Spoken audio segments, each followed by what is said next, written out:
So Radha Krishna Bol. Bol means to chant, right? When we say Hari Bol, we means chant the holy name. Hari is a name for God, means that he takes everything. He's the one who can take everything away from us. Because we don't really want material things, so thank you, Hari. We're actually praying to God, please take away all our material things, but don't just take them away, give us something. Give us what? Give us our spiritual awareness. Give us our spiritual life. Because automatically then those material things will drop by the wayside. That's the process of Krishna consciousness. Krishna consciousness is not a negative process, it's a positive process. In a positive process, you reach out for something positive. You don't try to just put away something negative. You reach out for something positive. And in doing so, you automatically leave that which is negative. Right? It's a pretty logical progression. You reach out for something positive and you grab a hold of it. That means you let go of the thing that's negative. So Radha Krishna Bol means chant the names of Radha and Krishna. Radha is the energy of God, the feminine aspect of God, and the devotional aspect of God. And so that this Radha Krishna, that's the Maha Mantra. When we say Hare, we mean Hara, or we mean the energy of God. So we're appealing to the energy of God. Please, energy of God, help me get into the association or the service of God, Krishna. Hare Krishna, Hare Krishna, Krishna Krishna, Hare Hare, Hare Ram. Ram is the other name for God, which means he's the reservoir of all pleasure. Any pleasure that we can experience in this material world, which is not that much, and even if there is some, it's only temporary at best, as a beginning and an end. But any of that pleasure comes from God. He's the source of that pleasure. He's giving it to us. I mean, when you analyze anything in this world, where does anything come from? Just like we take for granted, the sun comes up every day. But no man has not created the sun. Right? No man created the sun. The sun was there before man existed. We think, we don't know for sure, but we know that since we can't think of a time when there wasn't a sun. So where did that sun come from? We say it comes from God. Or air that we breathe. It's always there on the Earth planet. Some other planets doesn't have sufficient air. We can't breathe on those planets. But in this planet, we breathe. And where does that air come from? We don't think about it, but well, we're doing it constantly. Yogis try to think of their breath because they believe, according to the scripture anyway, that we only live a certain number of breaths. So yogis try to capture the outgoing breath in the incoming breath, and thereby they try to halt their breathing for certain amounts of time. They slow it down a whole lot. That slows down their heartbeat, slows down their whole bodily rhythms. And therefore they feel that they'll live a longer time like that. Now why would you want to live a longer time?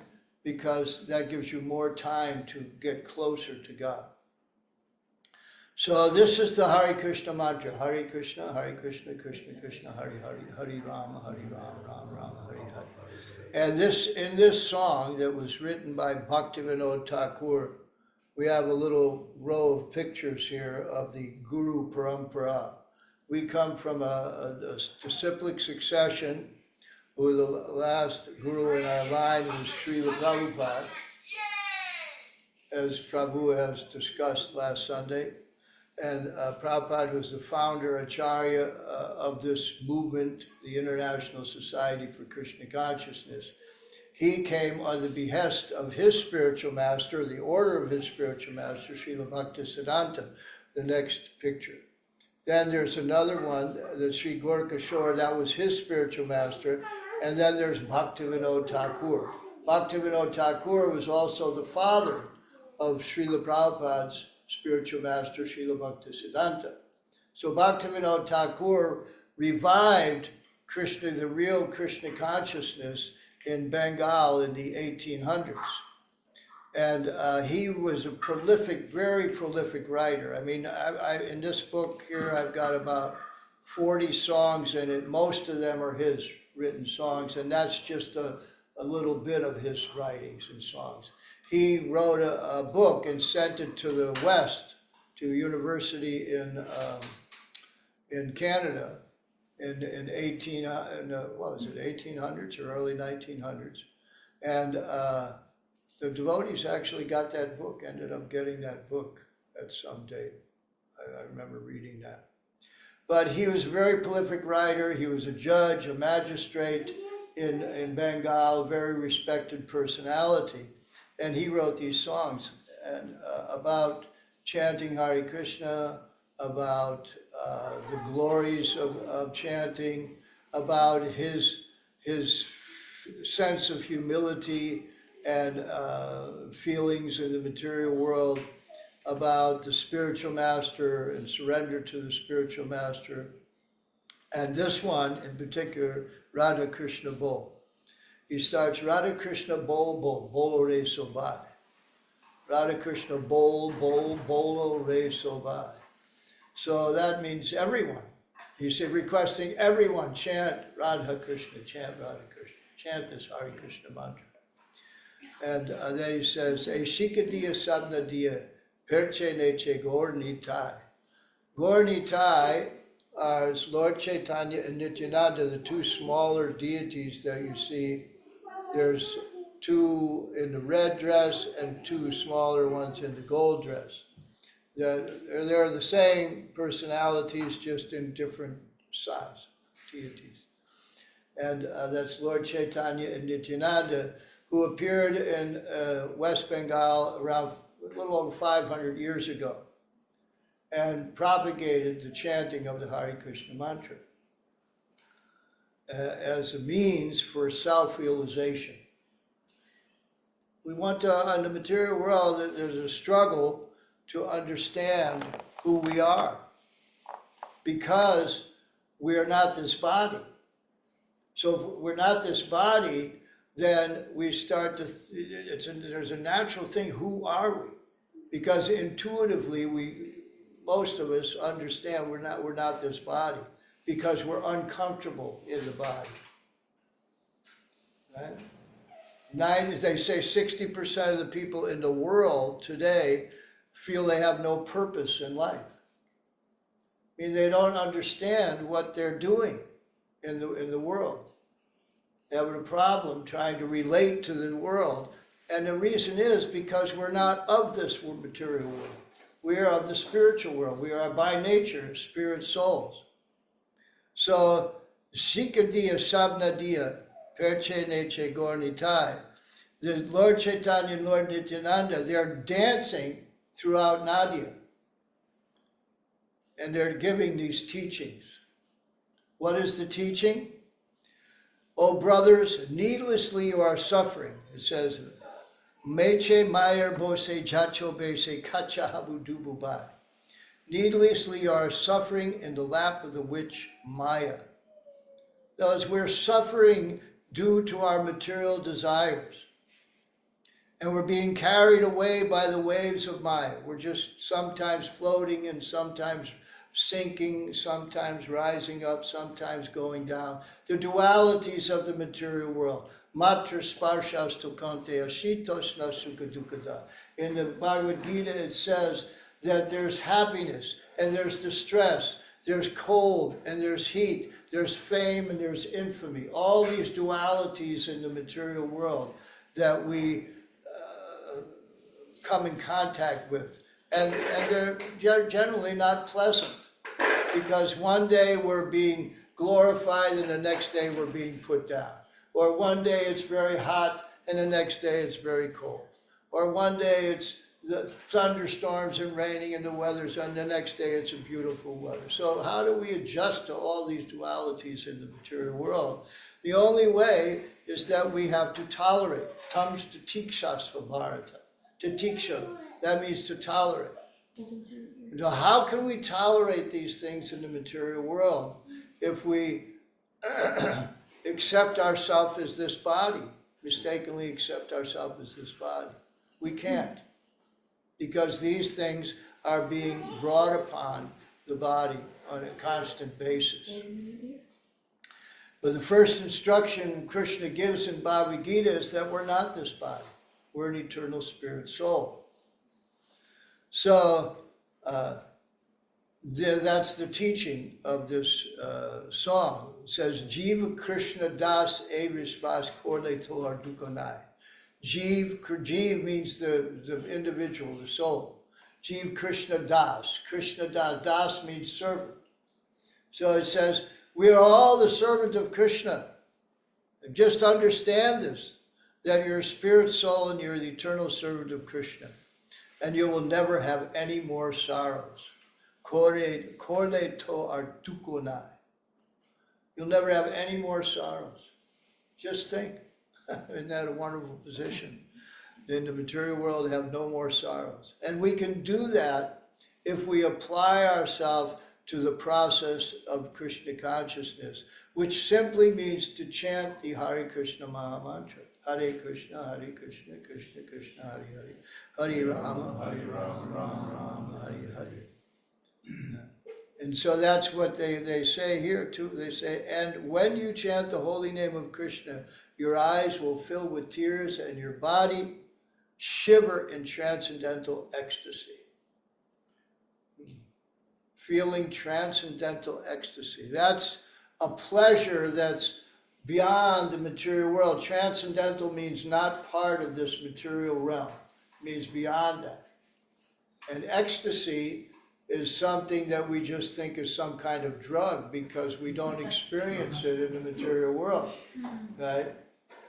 There's a drug, you take a pill and it's called ecstasy because you're supposed to feel euphoric. But that's only temporary anyway.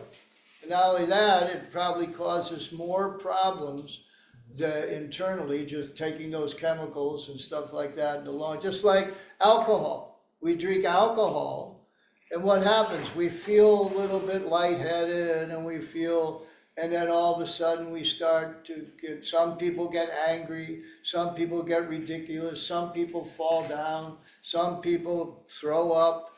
It just becomes a big headache. And then if we don't watch out, we can be addicted to those things, which means we're doing it when we don't even want to do it.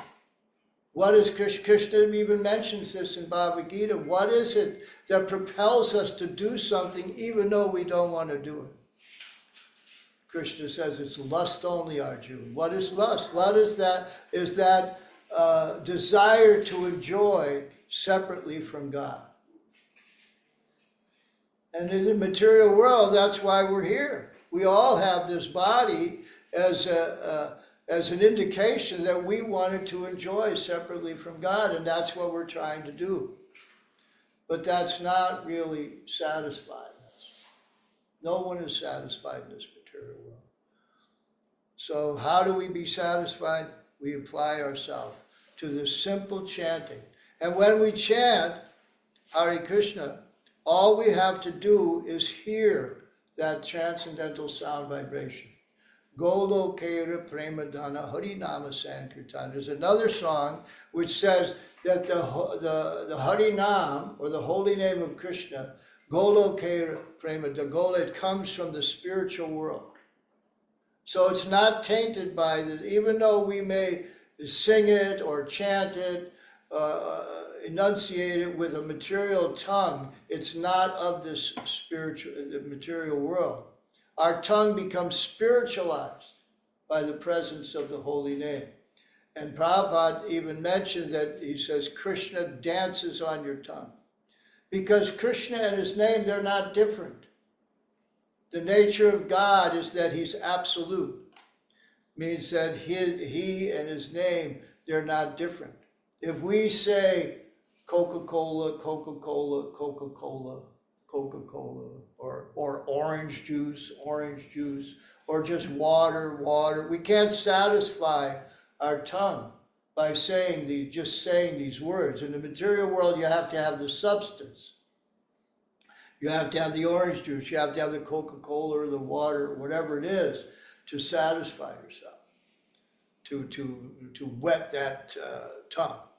But when you say Krishna, then Krishna dances on your tongue, because Krishna and his name are non-different.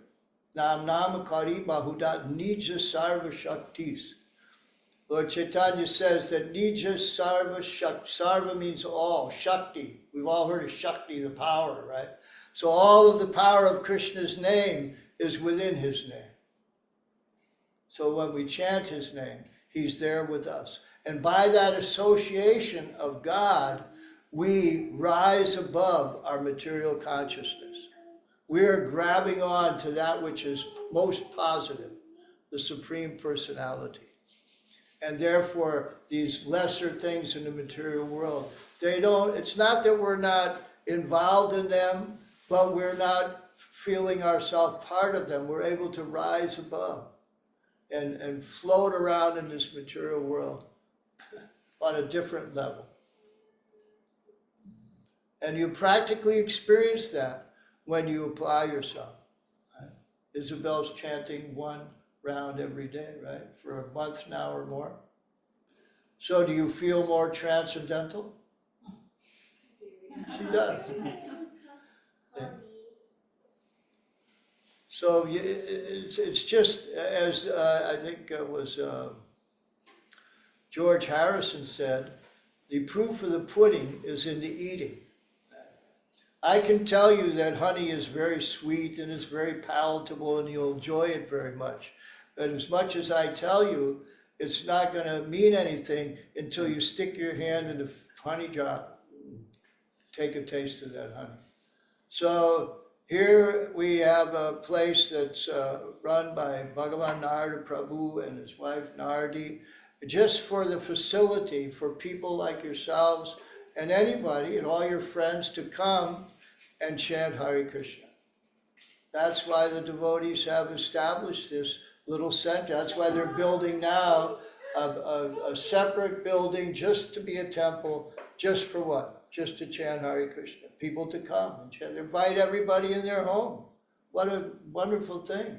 How many people do that? I bet I go down to people, I don't even see anybody on the street down here when I walk up and down the street. And I don't know if anybody knows that are next door neighbors or anything like that, because people aren't relating to people so much anymore. We all relate to one, I don't know, my phone's in the other room, but we all relate to the phone. You know, people will sit in the same room and text each other because we don't relate on a personal level anymore. But here, these devotees are inviting people, come and chant Hare Krishna. Because we are persons. We are persons. We are made in the image of God. We are transcendental personalities who are in these material bodies. And we need to realize that to be happy and satisfied in this material world. Hare Krishna. Hare Krishna. Anybody have any questions or comments? How do you balance your spiritual life in the world if you have to work, go to school, raise a family? How are you able? Because I was thinking, you've worked, you've raised a family, you've had grandchildren, you've had a full life, and then you've also been able to maintain your practice over these decades. Like what's the secret to that balance? The secret is to change your consciousness. You don't have to change what you're doing so much. If you change your consciousness, then certain things will change. I mean, like you'll become a vegetarian. You won't take intoxication. You just automatically you'll lose your attraction for these things if you change your consciousness to Krishna consciousness. And how do you do that? You chant the Hare Krishna mantra. And you hear about Krishna, you associate with people like yourselves, ourselves, and you talk about Krishna, you talk about chanting, and you take spiritual food, you eat food which is offered to Krishna. And then that changes your consciousness. Gradually your consciousness gets off of the body platform and gets onto the platform of the soul. And by that change in consciousness, then you can go out in the world and you're not be affected by the world. You go out in the world, you distribute books to people and stuff like that, but you're not affected by their consciousness because you're trying to give them a different consciousness, an elevated consciousness. So you're saying fill yourself up with Krishna consciousness? Pardon me? So you're saying fill yourself, like fill ourselves with higher consciousness so that when we deal with Maya, Maya doesn't pull us in, Yes, right? yes. We can have a certain fear of Maya. That's okay, and that's a good thing. Prabhupada once told the devotees, the problem with you, you're not afraid enough of Maya. Right? So having a healthy fear, just like having a healthy fear of tigers or something like that, then you don't get eaten by the tiger, right? So you have a healthy fear of the material. The material energy is very powerful.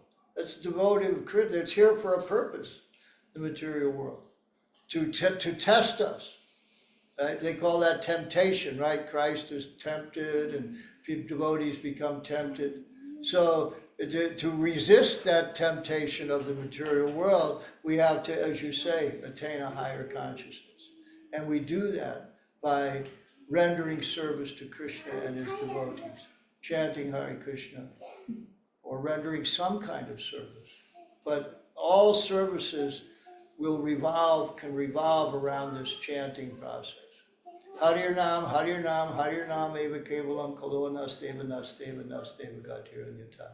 This verse was chanted often by Lord Chaitanya himself, and he said, this is the only way in this age of Kali Yuga, in this age that we find ourselves right now, which is a very tough age. We find ourselves very limited from a material point of view. We're not all brain surgeons. We're not all rocket scientists. We're all just normal people trying to live a life.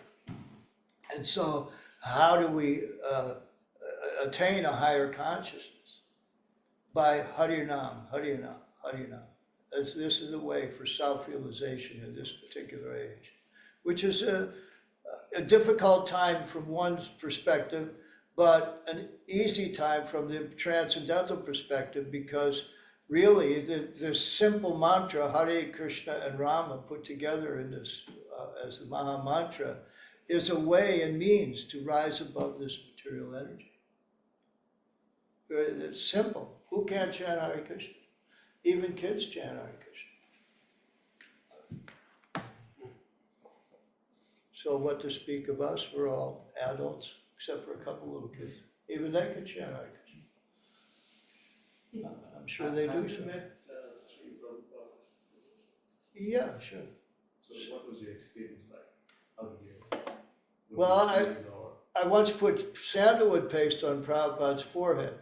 Every time before class, the Srimad Bhagavatam class, Prabhupada would come in the temple room, he'd go on his Vyasasan, and then somebody would take a flower and they pre-prepare sandalwood paste.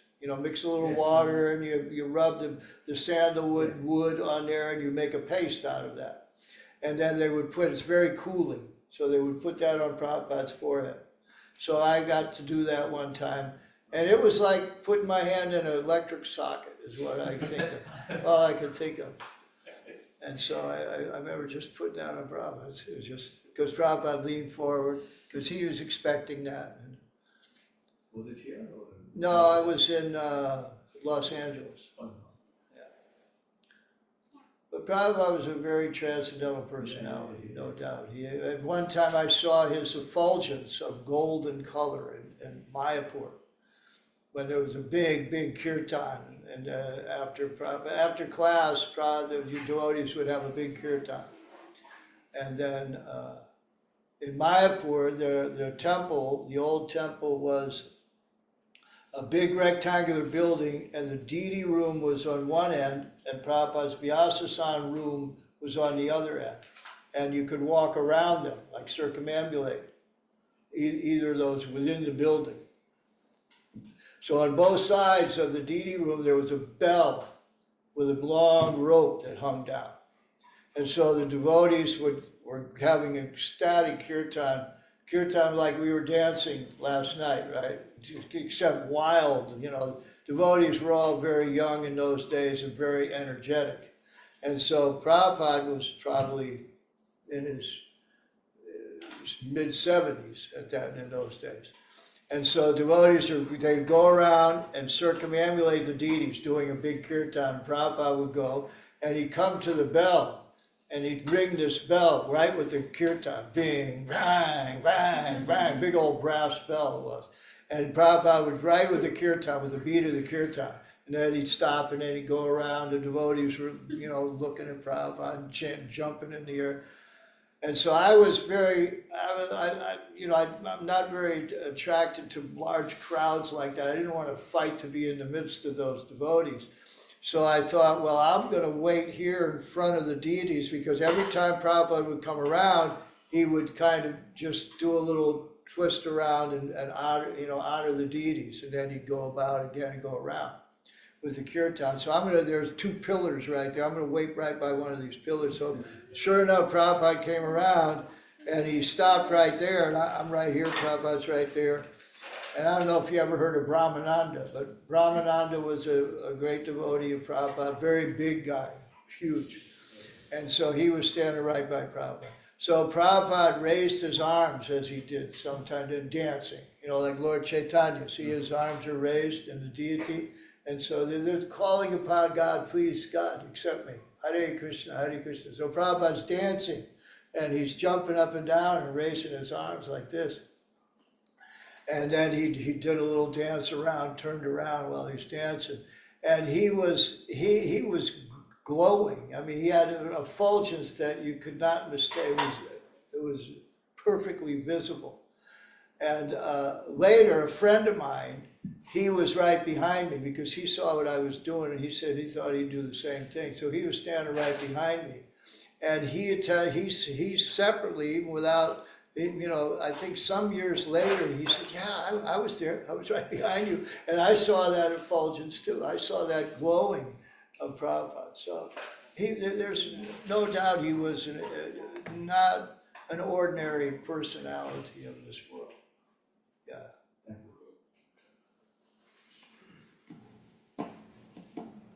One time I asked Prabhupada on a walk. We used to take a walk every morning. And I asked him, this was the same walk. I don't know if you ever heard this walk, Prabhu, where they were discussing heart transplants. They were asking Prabhupada, what happens when the heart's transplanted? Does the soul, because we say the soul resides in the heart, does it go with that heart? When they take out the old heart, does it go? And the Prabhupada said, no, it's not like musical chairs. It's not like that. No. So, but then later on in the walk, I asked Prabhupada, I said, does everything have consciousness? And Prabhupada said, yes. And then I said, well, even the sidewalk? And Prabhupada said, yes. Things are more or less covered. Because we say that Krishna is within every atom. So even these hard things, Krishna is, this is made up of atoms. It's just very dense. And Krishna is there in every one of those atoms, just like the floor, the sidewalk, but it's very covered. Whereas we're exhibiting more consciousness. We're moving and we're talking and we're seeing and we're walking, relating to each other. And so we're less covered. So that's what Prabhupada meant, that we're less covered, but consciousness is there. Whereas even here, we have to see that there's consciousness. but it's the consciousness of the all-pervading aspect of God. Hare Krishna. And I found that walk, it was December 2nd, 1973. Uh-huh. So I'm looking at it right now. But the doctor's seen. Yeah. Well, that's, what's his name? Damodar. Swarup Swarup Damodar. Damodar Maharaj. Let's do a little more kirtan and then we can have lunch. All right. Yeah, at the end of that walk, what's his name? When you get old, you forget stuff pretty quick. I forget that one. Yeah, one devotee asked Prabhupada, we were all standing around, and he asked Prabhupada, he said, Prabhupada, should the devotees have more children so that we can raise them as devotees and they can go back home, back to Godhead? And so, in other words, as a way of souls that come to the material world, getting them back. Because our mission as devotees is really to try to get people to go back home, back to Godhead, because that's where they belong. So Prabhupada said, no, there's already enough souls coming to the material world. We don't have to do that. Anyway, it was fun. Okay. Anything else? We'll chant Hare Krishna.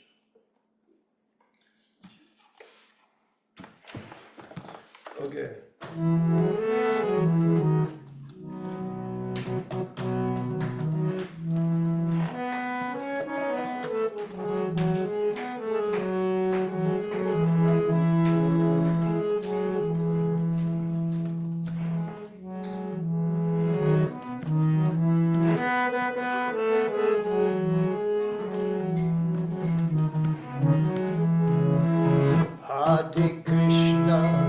Hare Krishna, Krishna Krishna, Hare Hare, Hare Rama,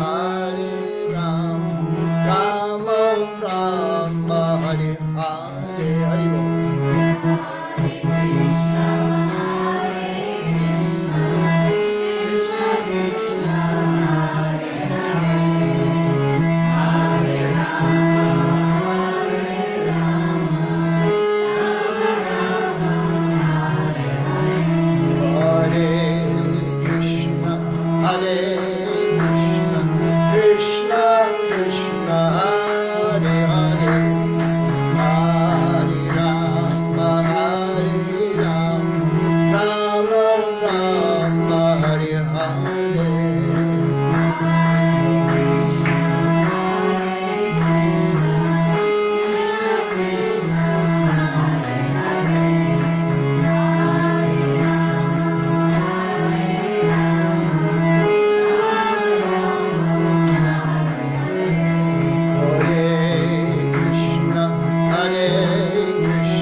Krishna Krishna